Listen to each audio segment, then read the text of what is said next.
Today I'd like to give some tips on how to do vibrato on the cello. One of the most important things to keep in mind when you're just learning how to vibrate on the instrument is that everybody's different. So remember, practice, experiment, try again, and you'll get it. So one of the keys to open the door to vibrato is to stay relaxed. From the shoulder to the elbow to the hand and the thumb. Make sure that your muscles are relaxed and you're thinking about the point of contact on the string. Let's see if I can get my arm more in the camera.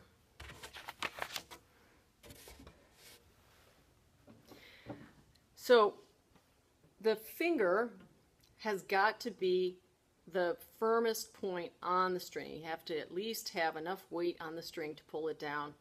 But the motion for cello and bass vibrato is a rocking motion of the forearm. So it's a back and forth. See how my upper arm is really pretty quiet. The forearm is doing all the work. So let's talk about some exercises that you can do to develop your vibrato and to practice it and experiment how that feels. And one of the exercises that many people do is sliding with very little pressure. So I always use my second finger to practice to start, because the second finger is more, it's the center of the hand. So it tends to be a little easier to learn on the second finger than, say, first or fourth or third. Okay, so on the second finger, any string you want, I'm just happen to be on the D string. I pull back as far as I can towards the nut, and I go up to fourth position and back. So the bottom of the neck to the nut, and I just glide on top of the string. I'm not pushing down at all, and my thumb is not pushing up from underneath. I'm just gliding on the surface of the string, making sure that there's constant contact, both the tip of the finger and my thumb behind the neck.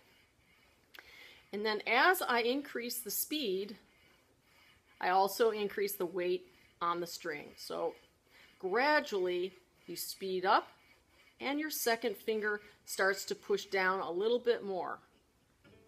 And you have that rocking motion with a very firm pressure on the finger. So you're not squeezing up from underneath, because you really don't want that kind of tension, that sort of death grip on the neck of the cello. You have to keep everything pretty loose and while pushing down on the string itself.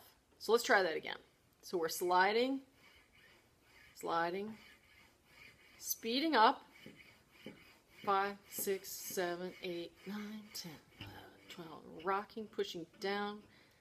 See that nice rocking motion with the instrument? So what you have to remember is start out slow.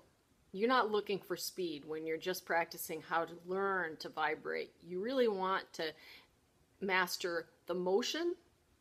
You can always increase the speed, but right now you're just mastering the motion with a relaxed arm.